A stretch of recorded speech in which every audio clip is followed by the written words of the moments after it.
Praise lord. ఈరోజు దేవుని వాగ్దానము మొదటి సమూయేలు గ్రంథము 2వ అధ్యాయము 29-30 వచనాలు చదువుకుందాం. చూడండి.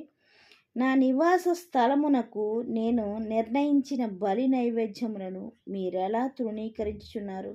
మిమ్మును క్రొవ్వు పెట్టుకొనుటకే నా జనులకు ఇశ్రాయేలీయులు చేయు నైవేద్యములను శ్రేష్ఠ భాగములను పట్టుకొనుచు నాకంటే నీ కుమారులను నీవు గొప్ప చేయుచున్నావు. నీ ఇంటి వారును నీ పితరుని ఇంటి వారును నా సన్నిధిని యాజకత్వము జరిగింతురని యెహోవా ఆజ్ఞ ఇచ్చి ఉన్నాడు. ఇప్పుడు అది నా మనసునకు కేవలము ప్రతికూలమైనని ఇశ్రాయేలు దేవుడైన యెహోవా సెలవిచ్చుచున్నాడు. కావున యెహోవాకు ఏదనగా, నన్ను గనపరచు వారిని నేను గనపరచుదును, నన్ను తృణీకరించేవారు తృణీకారమునందుదురు. ఆలకించుము. రాగల దినములలో నీ బలమును నీ పితరుని ఇంట బలమును నేను తక్కువ చేతును. నీ ఇంట ముసలివాడును ఒకడును లేకపోవును.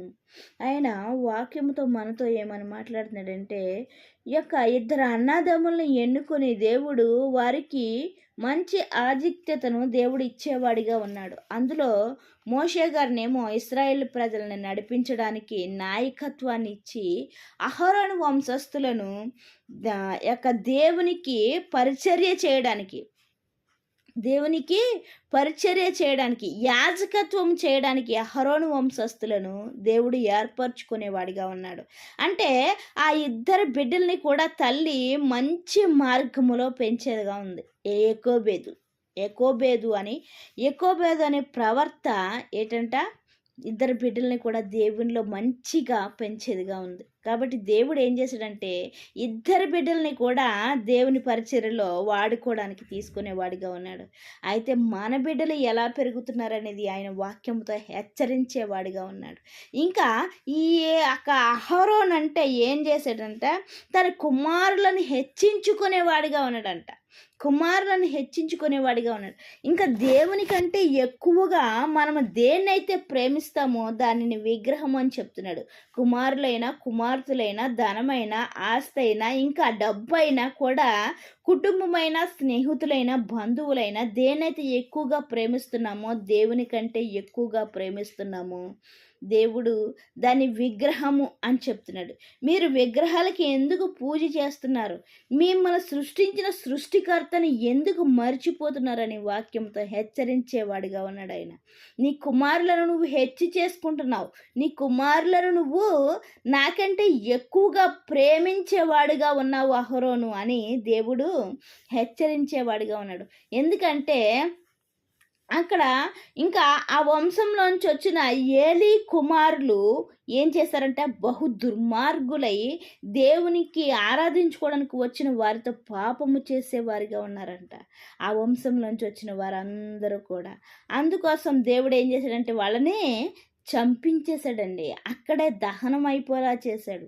అయితే దేవుని వాక్యము ప్రకటిస్తున్నా, దేవుని ఆరాధిస్తున్నా, దేవుని యందు విశ్వాసం ఉంటున్నా, దేవుని కొరకు మనము ఎదురు చూస్తున్న వారమైన మనము దేవుని పట్ల మనము పవిత్రత కలిగి పరిశుద్ధముగా జీవించేవారిగా ఉండాలని ఆయన వాక్యముతో హెచ్చరించేవాడిగా ఉన్నాడు. కుమారులకి ఆయన చెప్పాడో లేదో నాకైతే తెలియదు, కానీ వాళ్ళు దేవుడు ఏమంటున్నాడంటే హెచ్చరిస్తున్నాడు వాక్యముతో. నువ్వు నీ కుమారులను ఎక్కువగా ప్రేమిస్తున్నావు, ఎక్కువగా ఇష్టపడుతున్నావు, ఎక్కువగా ఇది చేస్తున్నావు, నాకంటే ఎక్కువగాని ఆయన హెచ్చరించేవాడిగా ఉన్నాడు. అయితే ఈ యొక్క మాంసము తిని, ఈ యొక్క బలి అర్పించిన దాన్ని తిని తన మనసు ఏమైపోయిందంట, క్రొవ్వు పట్టేసిందని చెప్తున్నాడు. కాబట్టి నీ ఇంటిలో ముసలి వాళ్ళు లేరు, ఎందుకంటే వయసులో ఉండగానే చనిపోతారని హెచ్చరించేవాడిగా ఉన్నాడు. ఏంటంట, వయసులో ఉండగానే చనిపోతారు. నీ ఇంట్లో ఇంకా ముసలి వాళ్ళు ఉండరు, ఎందుకంటే పెద్ద వయసు వరకు బ్రతకరు అని దేవుడు వాక్యముతో హెచ్చరించేవాడిగా ఉన్నాడు. దేన్నైతే మనం ఎక్కువగా ప్రేమిస్తున్నామో దానిని పక్కకు పెట్టి దేవుని ప్రేమించినట్లయితే దేవుని యొక్క ఆశీర్వాదాలు పొందుకునే వారిగా ఉంటాం. ఏమంటున్నాడంటే ఆశీర్వాదాన్ని ముందు పెడుతున్నాడు, శాపాన్ని కూడా ముందు పెట్టేవాడిగా ఉన్నాడు. శాపం కావాలంటే ఎలా ప్రవర్తించాలో నేర్పించాడు. ఆశీర్వాదం కావాలన్నా కూడా ఎలా ప్రవర్తించాలో ఆయన వాక్యంతో హెచ్చరించేవాడిగా ఉన్నాడు. అయితే ఇప్పుడు వాక్యంతో హెచ్చరిస్తున్నాడు ఆయన. ఇప్పుడైనా కూడా నువ్వు దేన్ని ఇష్టపడుతున్నావో దాన్ని కాకుండా నిన్ను సృష్టించిన సృష్టికర్తని ఇష్టపడి ప్రేమించు, ఆయనకి ఆరాధించు అని వాక్యంతో హెచ్చరించేవాడిగా ఉన్నాడు. అయితే నేటి దినాన్న ప్రతి ఒక్కరము కూడా బిడ్డలు బిడ్డలు బిడ్డలు బిడ్డలు అంటూ ఉండేవారిగా ఉన్నాం.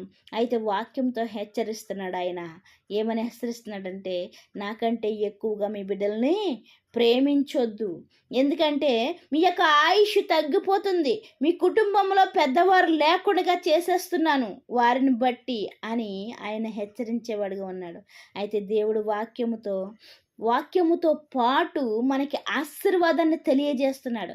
మీకు ఆశీర్వాదము దీవెన కావాలంటే ఫస్ట్ నిన్ను సృష్టించిన సృష్టికర్తను ప్రేమించు, తర్వాత నిన్ను నీ బిడ్డలను సృష్టించిన వారిని ప్రేమించు అని ఆయన దేవుడు వాక్యముతో హెచ్చరించేవాడిగా ఉన్నాడు.